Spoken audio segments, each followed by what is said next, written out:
Bismillah,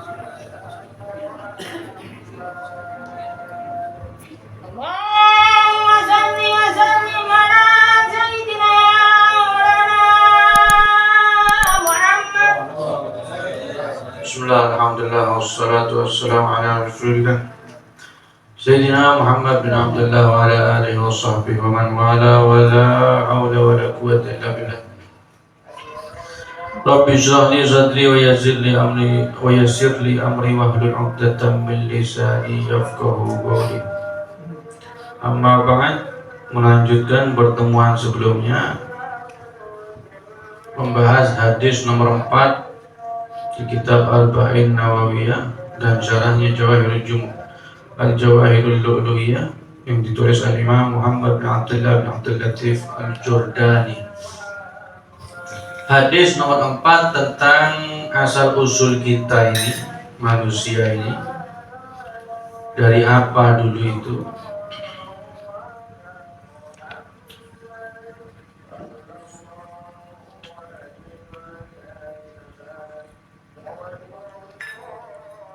Nabi Muhammad SAW beliau bersabda, sesungguhnya di antara kalian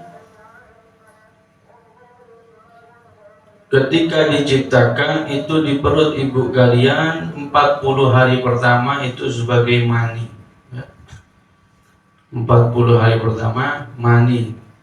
Kita ini 40 hari pertama masuk di perut rahim ibu kita itu sebagai mani. Kemudian 40 hari kedua itu sebagai alaqah, sebagai segumpal darah. Segumpal darah yang mana ada malaikat yang bertugas mengadon mani bapak kita dengan tanah yang diambil oleh malaikat, yang mana tanah tersebut nanti adalah tanah di mana kita dimakamkan. Riwayat warid dari Nabi Muhammad sallallahu alaihi wasallam. Gitu ya.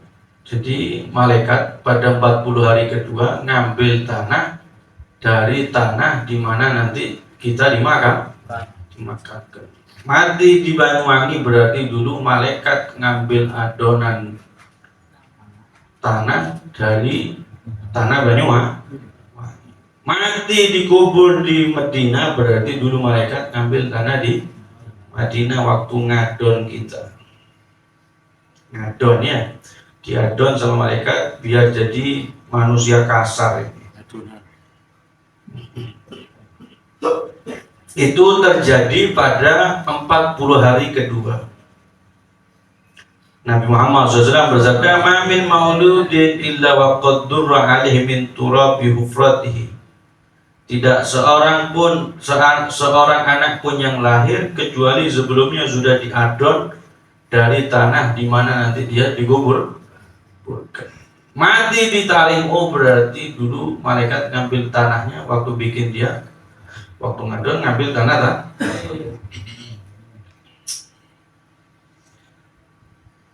Kemudian sudah kita bahas juga kemarin, setelah itu 40 hari ketiga berarti usia 4 bulan berarti ya, 40 hari ketiga berarti usia 4 bulan itu datang malaikat untuk meniupkan roh di janin tersebut. Ditiupnya dari ubun-ubun ini ya. Itu tempatnya masuknya ruh dan nanti tempat keluarnya ruh itu dari ubun-ubun. Dan anggota tubuh yang nanti terakhir berfungsi itu ketika nyawa dicabut itu adalah mata kita. Mari dibahas anggota tubuh yang terakhir berfungsi setelah nyawa dicabut itu adalah mata, kan dicabut dari bawah sama malaikat. Pertama kaki dingin dulu kan gitu kan. Tak fungsi naik ke paha, naik ke kelamin, naik ke perut, naik ke dada, naik ke tangan, naik ke leher, sampai keluarnya dari sini juga, dari ubun-ubun. Yang terakhir berfungsi itu adalah mata. Makanya mayat meninggal itu matanya melek. Kalau matanya masih kitep-kitep berarti masih hidup. ya, ngecek itu paling terakhir ngecek ngetes jantung, ngetes nanti terakhir mata masih muter-muter matanya kedip, atau kan ada itu orang kayak di mana orang sakit tak bisa bangun apa lemes itu ada, dan kita saksikan itu. Ada satu orang soleh, ketika itu saya ke sana 3 hari sebelum meninggal. Khadamnya Habib Abu Bakar Muhammad Segaf Gresik, Amin Nom Malang. Itu badannya habis 3 hari sebelum meninggal. Itu badannya habis, tak gerak sama sekali. Cuman matanya gerak. Kalau ada orang datang baca qasidah dengar. Kenapa? Karena kalau orang dicabut nyawanya, yang terakhir kali berfungsi itu mata. Kemudian nanti ketika di kuburan, yang pertama kali rusak dimakan cacing, ular dan teman-temannya nanti di kuburan itu adalah mata. Yang pertama kali kan hancur itu adalah mata ya. Yang paling terakhir berfungsi mata, yang pertama kali hancur mata. Kemudian ada pendapat ulama boleh menggugur, menurut Imam Romli boleh menggugurkan kandungan kalau usianya sebelum 40 hari yang ketiga atau umur 4 bulan. Tapi yang muktamad menurut Imam Ibnu Hajar haram menggugurkan walaupun belum usia 4 bulan. Kenapa? Ada riwayat hadis Nabi Muhammad SAW. Nanti bayi-bayi yang digugurkan itu datang nanti di hari kiamat, walahu saut mithrat. Terus bayi-bayi itu berbunyi suaranya seperti geluduk, seperti guntur, yastagi itu minta tolong. Anal madlub wa yunadi anal madlub, saya adalah orang yang dizalimi, jerit-jerit. Bayi-bayi yang digugurkan itu jerit-jerit, saya adalah orang yang dizalimi. Yang dimaksudkan itu siapa? Pelakunya adalah ibunya itu, ibunya yang gugurkan itu. Wa yaqul, dan ngomong janin-janin yang digugurkan, ya Rabb, sal hadhihi lima qataltani, ya Allah, tanya orang ini ya Allah. Ibunya maksudnya, ya Allah, tanya orang ini ya Allah, kenapa dia dulu bunuh saya ya Allah, kenapa dulu saya digugurkan ya Allah.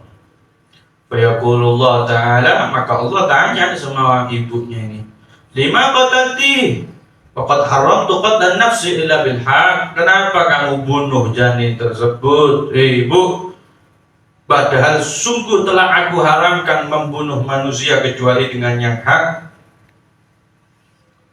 Ya malai, itu pertanyaan yang tidak perlu dijawab. Ya malaikati, hei para malaikatku, katanya Allah, sallimu hali malik khazin nar, serahkan orang ini kepada malaikat Malik, penjaga neraka. Ya habisuha fi jubbil ahzan, agar perempuan ini dipenjara di sumur kesedihan. Fatughallu yadha ila unukiha, kemudian perempuan ini dibawa ke neraka, diikat tangannya di atas apa ini namanya, ditaruh di tengkuknya, terus ditalii di tengkuknya, tangannya diikat. Wa yudha'u wasalzalafi, dan diletakkan di mana, di talinya itu dikalungi, wasilsilah, dan dirantai. Wa tuhzabu ilan nar, digeret ke neraka, fayarmiha Malik fi jubil ahzan, dilemparkan sama malaikat Malik perempuan ini setelah diikat pakai rantai tadi ke sumur kesedihan. Di dalam sumur tersebut wa fihi nar, ada api, wasibah, dan ada binatang-binatang buas, wazanabe, dan ada tawon-tawon yang besar, tawon apa? Tawon das. Ada tawon-tawon yang besar, wahaya, bendol-bendol itu. Wahaya dan ada ular-ular wa aqarib kala jengking dan hajul mu'adzabin menyengat orang perempuan ini tersiksa diadab sama Allah wa zabaniyah biaidihim hirabum minna tut'anul qatilin dan datang malaikat zabaniyah, malaikat bagian al-guju eksekusi di neraka namanya malaikat zabaniyah. Di tangannya ada tombak yang terbuat dari api neraka ditusukkan kepada perempuan tersebut sampai mati hidup lagi, digeret lagi, dicemplungkan lagi, dicetol lagi sama ular, sama tawon, sama hewan-hewan buas kala jengking dan yang lain. Hati ya, jangan suka gugurkan kalau di anak itu sakit biaya sekolah larang. Yang dulu pernah melakukan banyak-banyak taubat sama Allah, minta ampun sama Allah, suruh banyak istighfar istrinya yang dulu pernah menggugurkan bayi. Ada ulama, sebagian ulama bilang tidak halal bagi perempuan mengkonsumsi obat yang mencegah kehamilan. Nah, iya. Menurut sebagian ulama berfatwa KB hengoleh, tak boleh KB. Takut masuk ini, takut masuk hadis yang enggak. Programnya wong kafir ya. Aduh, tak boleh. Sebagian bilang enggak boleh, ada yang membolehkan. Kemudian ulama sepakat bahwasanya roh itu ditiupkan setelah usia kandungan 4 bulan. Setelah ya, bukan pas 4 bulan, tapi setelah 4 bulan. Maka setelah ditiupkan roh, fayataharraqul janin ba'da nafiha wa asya ayyam ba'da. Janin itu mulai bergerak-gerak setelah 10 hari ditiupkan roh, mulai bergerak-gerak. Mulai ada gerakan-gerakan setelah 4 bulan 10 hari. Apa setelah ditiup 10 hari setelah ditiupkan, mulai merasa terus ibunya mulai berasa sudah bayi ini mulai gerak-gerak itu mulai masuk 5 bulan itu. Maka bisa dibilang wafat ya, bisa dibilang wafat itu kalau bisa dibilang wafat artinya kalau keguguran di atas 4 bulan yang sudah ditiupkan ruh itu hitungannya seperti manusia. Maka gimana? Wajib dimandikan, dikafani, dikuburkan. Kalau tidak nyampe 4 bulan maka terserah sampean mau dibuang, mau dikubur. Bahkan ulama fikih bahkan boleh ngasih makan hewan binatang buas pakai janinnya, karena hitungannya bukan manusia mas, hitungannya bukan manusia. Kasihkan ayamnya biar gemuk-gemuk ayamnya, makan kegugurannya istrinya sampai dengan asal tidak lebih dari 4 bulan.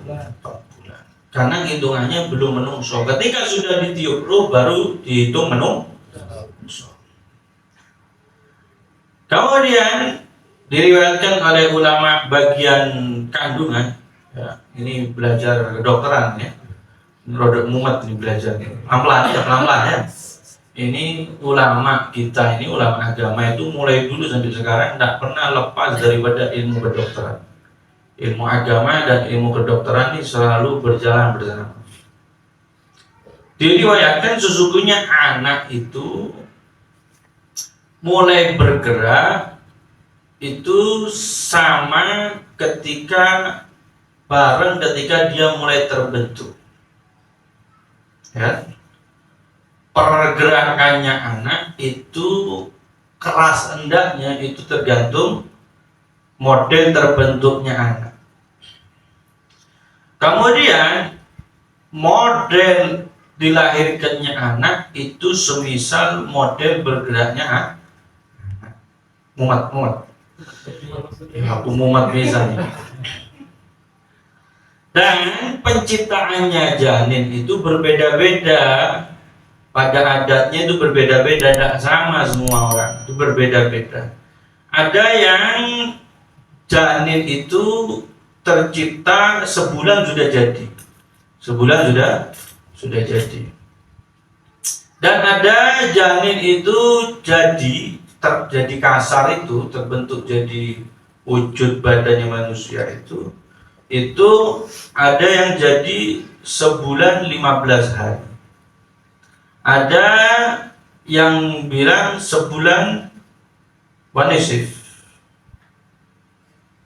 sebulan separuh. Ini kan sebulan 15 hari. Taratan yang kurang syahrin, taratan syahrin. Maka kalau ada bayi tercipta di dalam perut itu sebulan sudah tercipta, maka umur 2 bulan setelahnya sudah bisa bergerak. Dan itu maka kemungkinan besar dia akan lahir di usia 6 bulan alias prematur. Ya, kalau dia sebulan sudah tercipta, kemudian 2 bulan setelahnya sudah bergerak, maka usia lahir itu 6 bulan. Kalau bayi sudah tercipta, sudah terbentuk, itu umurnya sebulan 15 hari, maka 2 bulan setelahnya sudah bisa bergerak. 2 bulan sepertiga, 2 bulan, 1 bulan, 2/3-nya sebulan berapa hari? Ya benar. Ya. 1 bulan 10 hari bisa bergerak dan bayi ini lahir prematur 7 bulan. Kalau bayi itu terbentuk sebulan setengah, maka bayi itu akan bergerak di bulan ketiga dan akan lahir di bulan ke-9. Dan kehamilan itu tidak akan kurang dari 6 bulan, ya, tidak akan kurang dari 6 bulan. Dan tidak akan hidup bayi yang lahir di bulan ke-8 kecuali itu jarang, keramat saja. Karena ulama bilang kalau bayinya lahir di usia 8 bulan itu tidak lama umurnya, cepat mati. Kalau bayinya lahir di usia 8 bulan itu tidak lama hidupnya, cepat mati. Tapi kalau 7 bulan itu kuat katanya. Membuka rokok.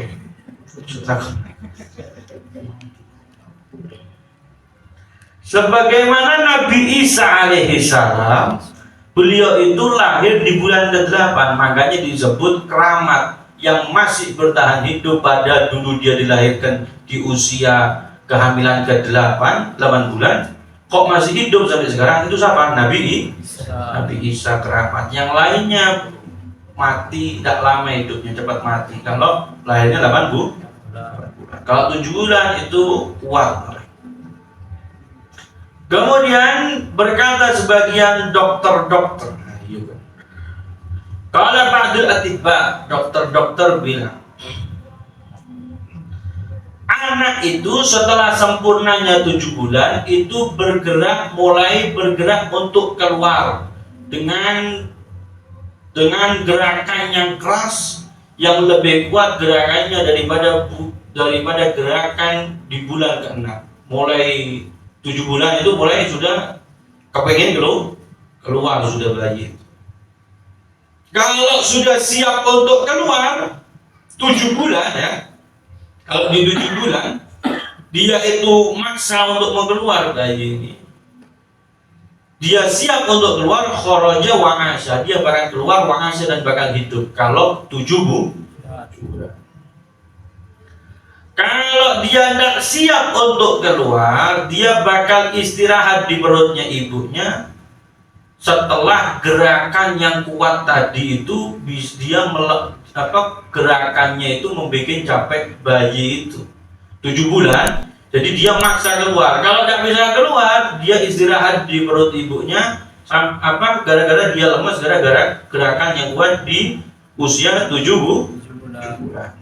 Kita luput di pidatonya nang bapak-bapak. Coba ibu-ibu nyambung. Kemudian masuk usia ke-8, mulai lemah sudah gerakannya.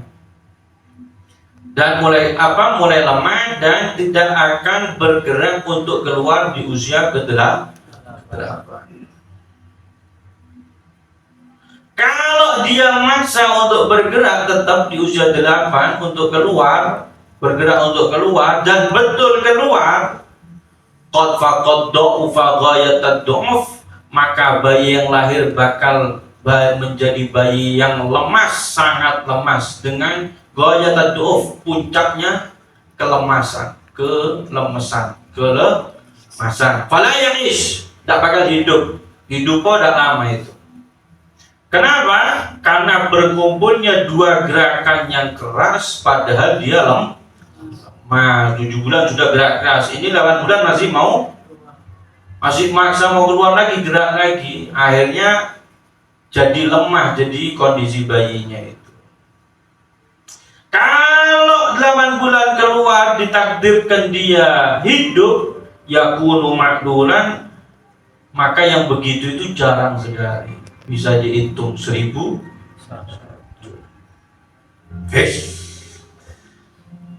Kemudian setelah ditiupkan roh wa yu'maru bi arba'i kalimat, malaikat yang mana meniupkan itu disuruh sama Allah untuk menuliskan 4 kalimat.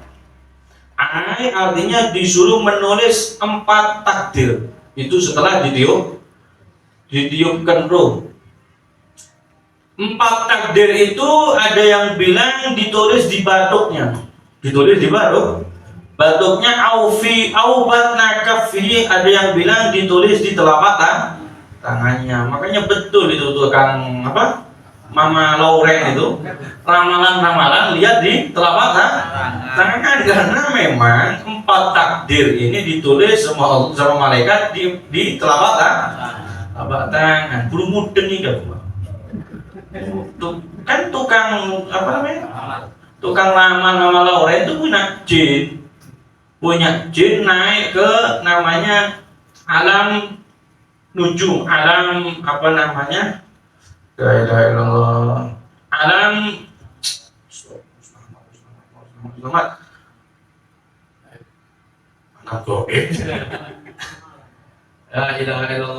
alam, pokok di sana, di atas sana ada tempatnya, tempat ditulisnya takdir manusia, kabar akhirat itu ada di atas di sana.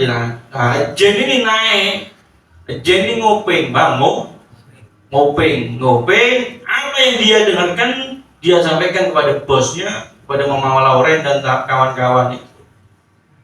Nah itu nanti bisa diterawang di tangan. Mulai rada percaya apa itu kan namanya. Itu ilmu nujum gitu ya. Itu tapi haram mempelajari. Ada ilmu nujum itu ada, ilmu persihiran itu ada, pakai ayat Quran, ada khasiat-khasiatnya Quran. Tapi kalau disalahgunakan jadi sihir, jadi dosa besar itu. Ilmunya ada dari siapa? Dari Allah ilmunya. Tapi kalau disalahgunakan menzalimi orang jadi dosa. Disalahgunakan untuk mendahului takdir, sekarang diviralkan, golek dosa. Akhirnya orang ketakutan, itu yang dihindari itu ya. Orang ketakutan ini itu yang tidak boleh. Kemudian atau ada yang bilang ditulis di kertas, yang mana kertas itu dicantolkan di keleknya. Jadi kalau ada tukang ramal, angkat kelekmu, itu berarti delok ramalan. Gimana sih kon? Tukang ramal delok keleknya harus dikasih tahu nih, ada 3 di batuknya, di telapak tangan, di kayak.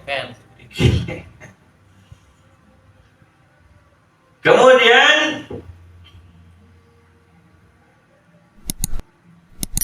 malaikat ini tidak nulis kecuali sebelumnya tanya sama Allah, ya Allah gimana ini bayi ini ya Allah, ya Allah merizku, apa rizkinya orang ini ya Allah selama hidup ya Allah, mal ajal, kapan ajalnya Allah, kapan matinya Allah, mal amal, apa yang dia kerjakan nanti di dunia ya Allah, wa ada syaqi au sakit, orang ini termasuk golongan celaka atau beruntung ya Allah. Itu ditulis di usia 4 bulan, sudah digariskan takdirnya, ditulis ya, sudah ditulis. Apa aja? Yang pertama rizkinya, rizkinya apa yang ditulis sama malaikat, kadar rizkinya sedikit atau banyak itu sudah tertulis di sana. Wa sifatuhu halalan au haraman au makruhan, nanti rezeki yang orang ini makan itu sifatnya halal atau haram atau makruh, itu sudah ada catatannya. Kemudian apa namanya,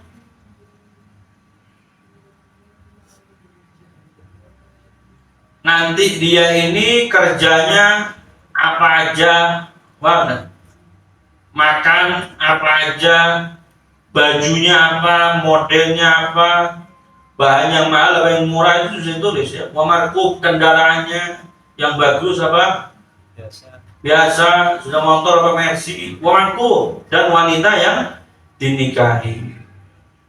Tapi itu adalah takdir-takdir yang bisa ditawar, takdir yang bisa ditawar. Misal dari Allah sudah rezekinya dalam seumur hidup 1M, mulai dari lahir sampai mati, itu bisa ditambahi, misal dengan sholat ada takdir itu, takdir yang mubrom, ada ghairu mubrom, takdir yang sudah tidak bisa ditawar, ada yang bisa ditawar. Sampean lahir hidup itu tidak bisa ditawar, sampean mati itu tidak bisa ditawar, sampean lahir dari ibu ini, bapak ini tidak bisa ditawar. Ada takdir yang bisa ditawar. Oh, sering silaturahmi, umurnya misalkan cuma 60, ditambahi sama Allah bonus tambah 5 tahun jadi 65. Oh, orang ini suka baca sholawat, suka sholat duha, ditambahi sama Allah azannya seumur hidup 1M jadi 10 itu ditawar, bisa ditawar. Oh, orang ini istrinya cuma 1, ditawar, bisa ditawar. Motornya, takdirnya, kendaraannya ini Vario tok, itu bisa ditawar nanti.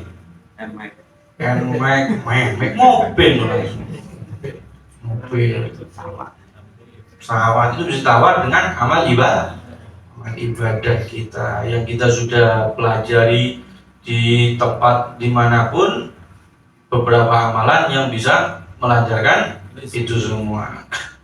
Kemudian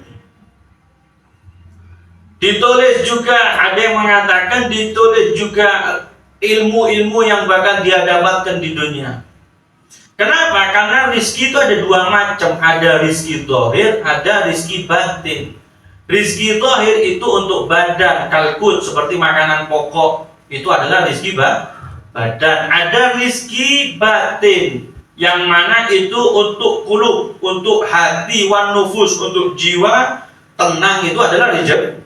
Sampai hidup tenang, tidak gelisah, tidak sumpah, itu rezeki dari Allah. Betapa banyak orang sugih, banyak duitnya, motornya 10, rumahnya 20, di mana-mana sertifikatnya, keleleran sertifikatnya, tapi hidupnya sumpah. Itu rezeki, duit biasa, tapi hati tenang, itu adalah rezeki. Tidak semua orang dapat. Mau tidur, minum obat, tidur orang-orang sugih itu, pejabat-pejabat itu. Tenang itu rezeki dari Allah Subhanahu wa taala. Kalau ilmu itu adalah rezeki. Tak sama rezekinya sampean duduk malam hari ini dengan orang lain. Mereka tidak dikasih rezeki ilmu, sampai dikasih rezeki ilmu duduk sekarang. Wal ma'arif, dan pengetahuan yang lain. Wa ajale, ditulis juga ajalnya, umurnya pendek atau panjang, jam berapa matinya, di mana matinya, itu sudah ditulis sama Allah Subhanahu wa ta'ala. Amalnya apa saja, ngelakoni amal bagus atau jelek, itu sudah ditulis sama Allah Subhanahu wa ta'ala. Yang sudah ditulis jelek, maka jangan putus asa terus minta sama Allah untuk jadi orang baik. Paling isu ini anjing ditulis bajingan, terus mau jadi bajingan terus, kan aneh kan gitu. Kemudian ditulis sama Allah yang terakhir, kamu itu jadi orang yang celaka atau orang yang beruntung. Apa maksudnya? Tertulis nanti penghuni neraka kalau celaka, kalau beruntung tertulis berarti menjadi penghuni surga. Betapa banyak orang yang sepanjang hidupnya itu ibadah, tapi karena sudah ditulis sama Allah syaki, akhirnya su'ul khotimah, akhirnya elek, mati jelek. Betapa banyak orang yang ditulis sepanjang umur kelakuannya maksiat, tapi di akhir umur berlaku baik, akhirnya dimasukkan surga sama Allah. Tapi apa itu, semua itu tergantung kita. Betapa berarti ono sing nyaut terus, berarti kan begitu yang usah bayang wis belum tentu husnul jawaban. Yang sholat aja belum tentu husnul khotimah, apalagi yang tidak sholat.